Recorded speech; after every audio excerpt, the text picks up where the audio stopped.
بسم اللہ الرحمن الرحیم۔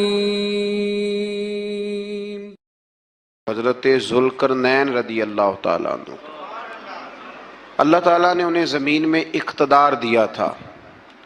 4 لوگ دنیا میں ایسے ہو چکے ہیں جنہیں اللہ تبارک و تعالیٰ نے پوری دنیا میں اقتدار دیا، ایک وقت میں پوری دنیا کا ایک ہی بادشاہ۔ 2 مسلمان تھے، 2 کافر۔ مسلمانوں میں حضرت سلیمان علیہ السلام اور جناب ذوالقرنین علیہ السلام، اور کافروں میں بخت نصر اور نمرود۔ یہ 2 لوگ ہیں جنہیں اللہ نے پوری دنیا میں اقتدار دیا، اور پھر اس کے بعد آنے والے وقت میں اللہ تعالیٰ امام مہدی کو سارا اقتدار عطا فرمائے گا پوری دنیا کا۔ حضرت ذوالقرنین کے بارے میں 2 روایات ہیں، ایک تو یہ ہے کہ وہ نبی تھے اور ایک یہ ہے کہ نہیں وہ ولی تھے، لیکن مجھے حضرت مولا علی شیر خدا رضی اللہ تعالیٰ عنہ کا قول ملا ہے جس میں آپ نے فرمایا ہے کہ نہیں وہ نبی نہیں تھے، تو اس لیے میرا نظریہ یہی ہے کہ وہ اللہ کے ایک نیک بندے تھے۔ اللہ نے انہیں پوری زمین میں اقتدار دیا۔ وہ ایک مہم پہ نکلے، ان کا ارادہ بنا کہ میں ذرا دنیا کا چکر لگاؤں، تو انہوں نے سفر شروع کیا کہ میں دیکھوں ذرا سورج غروب کہاں ہوتا ہے۔ تو فرماتے میں پہنچا، بڑا گیا، لیکن میں اس مقام تک پہنچ گیا جہاں سورج غروب ہوتا ہے، تو پھر میں نے دیکھا کہ ایک سیاہ کنواں ہے جس کے اندر جا کے وہ چھپ گیا ہے، لیکن رب کریم کی اس حقیقت تک میں پہنچ سکا نہیں۔ پھر آپ فرماتے ہیں کہ میں آگے نکلا تو مجھے ایک قوم کے بارے میں بتلایا گیا جو بڑی خونخوار قوم تھی، بڑی خونخوار، اس کو یاجوج اور ماجوج کہا جاتا ہے۔ یہ قوم اتنی خونخوار تھی کہ یہ درندوں کو بھی کھا جایا کرتے تھے، اتنے لمبے چوڑے ان کے قد تھے، اتنے زیادہ طاقتور تھے کہ سانپ اور بچھو بھی کھا جاتے تھے۔ یہ نکلا کرتے تھے سبزے کے دنوں میں تو ساری کھیتیاں اجاڑ جاتے تھے، ہر چیز تباہ کر جاتے تھے، حتیٰ کہ انسانوں تک کو کھا جاتے تھے۔ تو حضرت ذوالقرنین جب وہاں پہنچے، اللہ تبارک و تعالیٰ نے انہیں ان مظلوم لوگوں کا مددگار بنایا جن پر یاجوج اور ماجوج کی قوم ظلم کرتی تھی۔ انہوں نے آپ سے کہا کہ حضور مہربانی فرمائیں، اس قوم سے تو ہماری جان چھڑائیں۔ آپ نے فرمایا تم میری مدد کرو۔ انہوں نے کہا حضور کس طرح؟ فرمایا بس جسمانی طور پر میری مدد کرو۔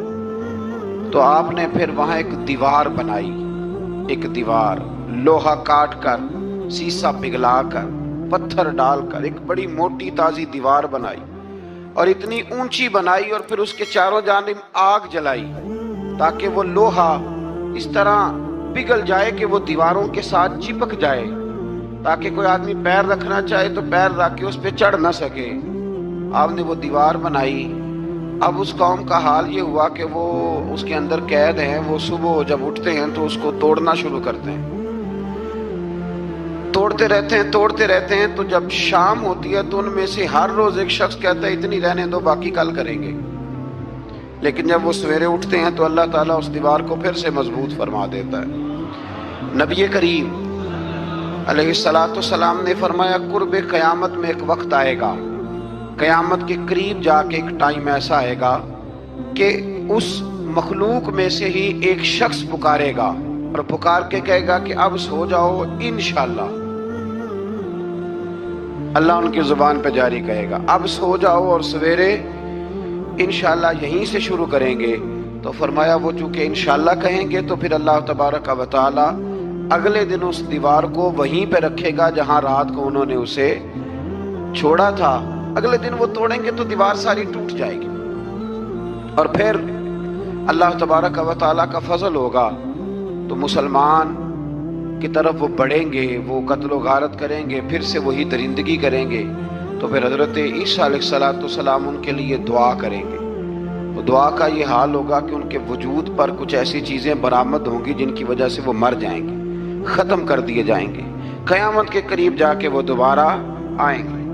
اس کے بعد پھر اللہ تبارک و تعالیٰ نے سورہ کہف کی آخری آیات میں 7 سمندر اور ان جیسے اور بھی آ جائیں، فرمایا 7 سمندر ہوں اور ان جیسے اور بھی آ جائیں، اور مل کر وہ روشنائی بن جائیں تو میرے رب کے کلمات ختم ہونے سے پہلے سمندر ختم ہو جائیں گے، اور آخری آیت میں اللہ تعالیٰ نے فرمایا کہ اے رسول صلی اللہ تعالی علیہ وسلم آپ کہہ دیجئے کہ میں تمہاری طرح ہی ایک بشر ہوں، انا بشر مثلکم، میں بھی تمہاری طرح ایک۔ اب مثلکم کا بہت سارے لوگوں نے ترجمہ اپنی طرح کا کر لیا ہے، حالانکہ حضور صلی اللہ تعالی علیہ وسلم نے فرمایا کہ بشر ہونے میں تمہاری طرح ہوں، رسول ہونے میں تمہاری طرح نہیں، اللہ کا حبیب ہونے میں تمہاری طرح۔ اور وہ یہ جو میں کہہ رہا ہوں نا نہیں، تو یہ صحیح بخاری کے لفظ ہیں، حضور نے فرمایا ایکم مثلی، کون ہے تم میں جو میری طرح ہو، یہ صحیح بخاری کے لفظ ہیں۔ اللہ تبارک و تعالیٰ سمجھنے کی توفیق عطا فرمائے۔ پھر اس سے آگے سورہ مریم شروع ہوتی ہے۔ اس صورت میں اللہ تبارک و تعالیٰ نے حضرت زکریا علیہ السلام کا ذکر فرمایا ہے کہ وہ لا ولد تھے اور بڑھاپے کی عمر کو پہنچ چکے تھے۔ انہوں نے اللہ تعالیٰ سے اولاد کی دعا کی جو ان کا اور آل یعقوب کا وارث ہو، تو اللہ تعالیٰ نے انہیں بیٹے کی بشارت عطا فرمائی جس کا نام انہوں نے یحییٰ رکھا، بلکہ یہ نام انہوں نے پہلے سے رکھ لیا تھا، یہ یحییٰ نام انہوں نے پہلے سے رکھ لیا تھا۔ مجھے اب لوگ کس سینس میں مسئلہ پوچھتے ہیں یہ نہیں مجھے بتا، لیکن مجھ سے ایک دوست نے کچھ دن پہلے پوچھا کہ پیدائش سے پہلے بچے کا نام رکھنا جائز ہے، تو میں نے انہیں کہا کہ ہاں آپ سورہ مریم پڑھیں گے تو آپ کو اندازہ ہوگا کہ حضرت زکریا نے بیٹے کا نام پہلے ہی رکھ دیا تھا، کیونکہ انہیں یقین کامل تھا کہ رب کریم مجھے بیٹا ہی عطا فرمائے گا۔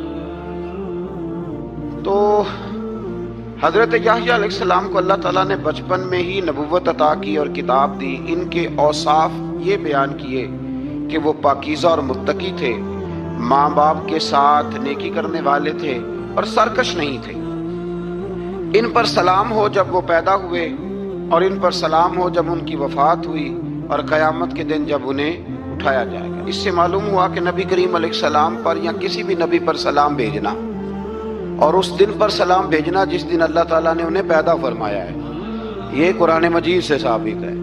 یعنی آپ یہ کہہ سکتے ہیں کہ جس سہانی گھڑی چمکا طیبہ کا چاند، اس دل افروز ساعت پہ، دل افروز ساعت پہ، تو یہ عین قرآن مجید ہے کہ جس دن وہ پیدا ہوئے اس دن ان پر سلام۔ اللہ تعالیٰ سمجھنے کی توفیق عطا فرمائے۔ پھر اس سے آگے چل کر حضرت مریم سلام اللہ علیہا کا ذکر ہے کہ ان کے پاس فرشتہ آیا۔